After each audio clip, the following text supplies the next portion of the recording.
And this is why I don't like reading sad books. Because I don't like crying in the morning.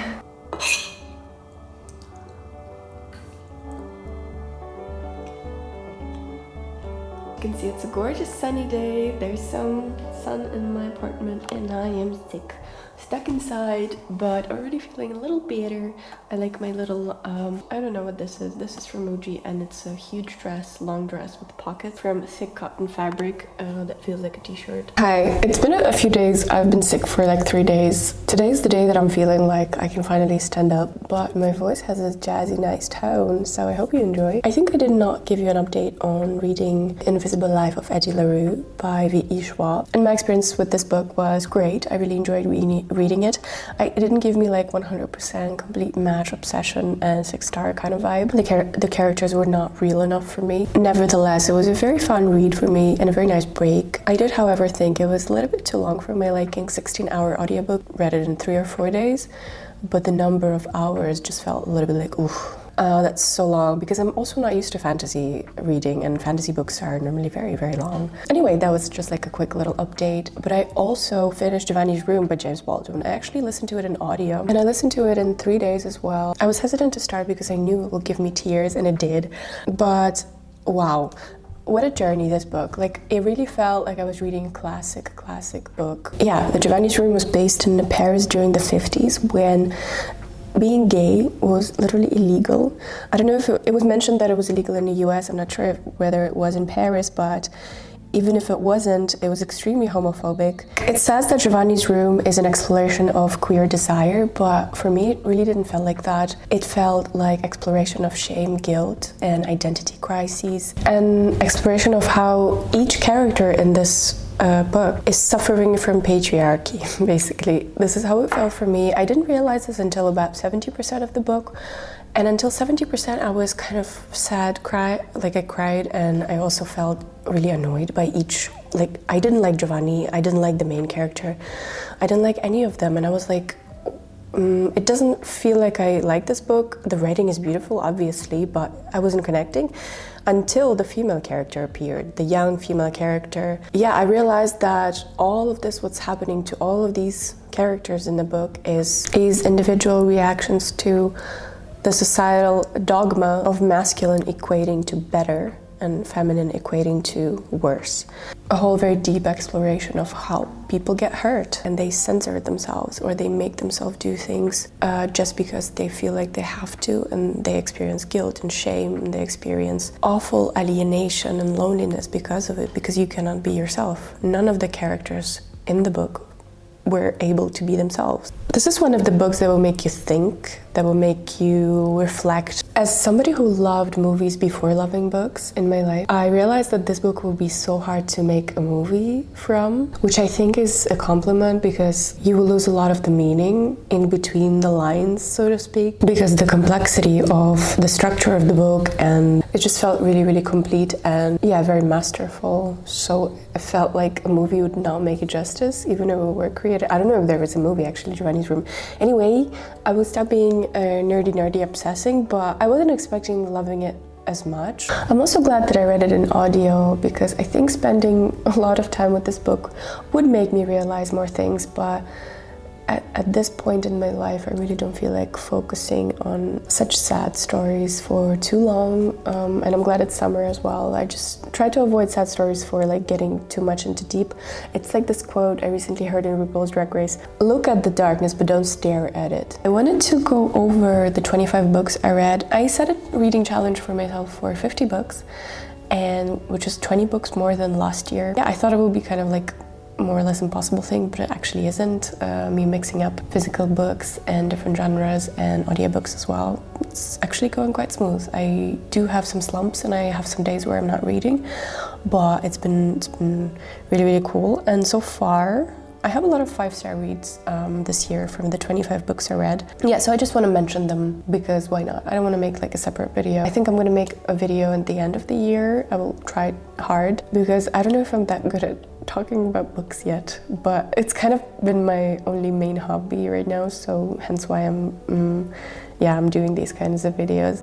Yeah, so first one I read was The City and Its Uncertain Walls. I didn't read anything in January, so this was my February read, and I gave it 5 stars. It took me a long time to read the book, but it was amazing, and it made me want to read Sputnik Sweetheart, reread actually, and I reread it and I also gave it 5 stars. I also read A Small Place by Jamaica Kincaid, a recommendation from Melissa, and I also gave it 5 stars. I was laughing out loud on the street. So the next book that's 5 stars was August Blue by Deborah Levy. I've discovered Deborah Levy's writing. It was amazing and such a gift. I sobbed towards the end of the book, and it was really, really beautiful. I also listened to it and it was gorgeous. The next 5-star read was Perfume and Pain by Anna Dorn, and I listened to it in like 1.5 days. Super fast, amazing character, fun and colorful lesbian story. Obsessed with it, so good. I listened to it in a drive and it's through Italy, and perfect for that time. I gave Jhumpa Lahiri's Whereabouts 5 stars as well, just because I felt like it represented this whimsical gust of air through your curtains and sunlight on them reflecting something, and just like as reflections, it was just gorgeous. It struck a chord with me somehow. I think at this, if I would read it today, perhaps I would give it less. I don't know. That's just a feeling I have, but at that moment it was perfect actually. I was just washing my dishes and going very slow. It was such a short, lovely book to like get into. It made me want to read The Anthropologist by Ayşegül Şavaz. And I also gave it 5 stars, and it was just so interesting to read about these very ordinary characters doing ordinary things. I loved that. I love that. It just perfectly hit the spot for me. The next book I gave 5 stars was The Position of Spoons and Other Intimacies by Deborah Levy, another Deborah Levy read. It was also beautiful writing from Deborah Levy. I just like getting into her brain, so to speak. Convenience Store Woman by Sayaka Murata also received 5 stars from me. I was doing my puzzle and listening to this book. I listened to it in one evening, and it was such a great exploration of identity. It was short, concise, perfect.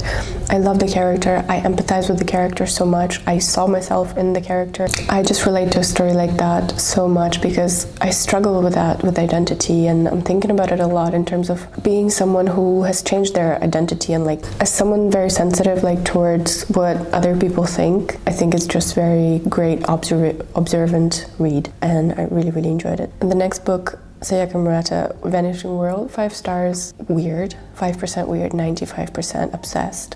I love the idea, I love the exploration of the idea. It was such a fast read, such entertaining read as well. 5% weird, but I dig it nevertheless. And yeah, Giovanni's Room is the last read that I just talked about. It was also a 5-star read for me. Out of 25 books, I gave 11 books 5 stars. I think I'm nice. I think I'm very nice. I do, however, have to mention that I'm a very picky reader, picky. Like, I sometimes take hours or days to pick a book that I'm gonna read next, because I really have to like get into the space of it and love everything about it. So maybe that's why I just kind of hit the vibe, and then they become very good. Good morning. I think I found skincare that works, because look at my skin.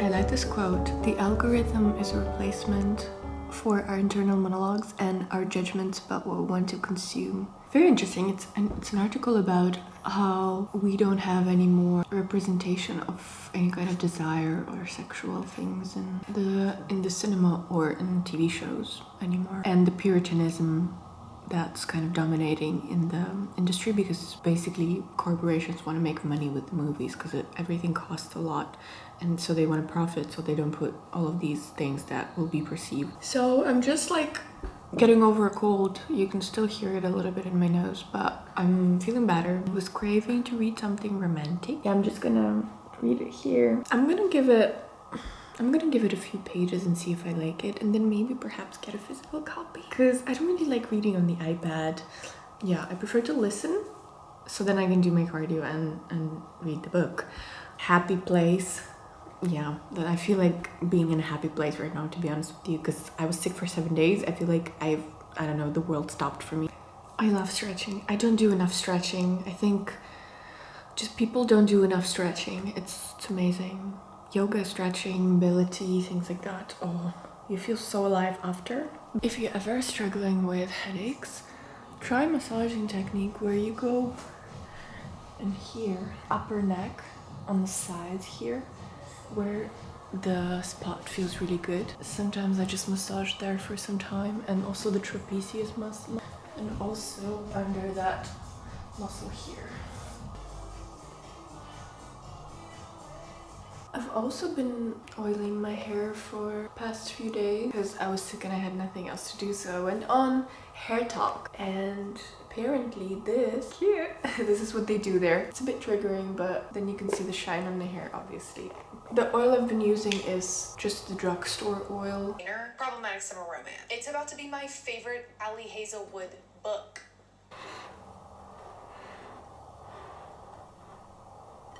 I'm just going to a coffee shop that I really like here, and it seems to be full of people, honestly, but it's such lovely weather right now.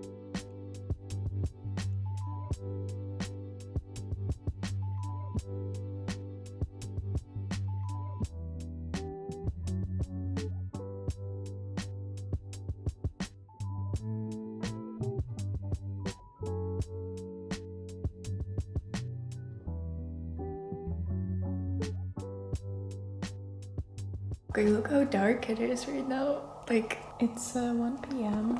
because outside is very cloudy and it's July, it's the middle of summer, and it's like this. Yesterday I had the most amazing day together with my friend. I went for a workout and I filmed that for you, like that's the only clip I have from everything.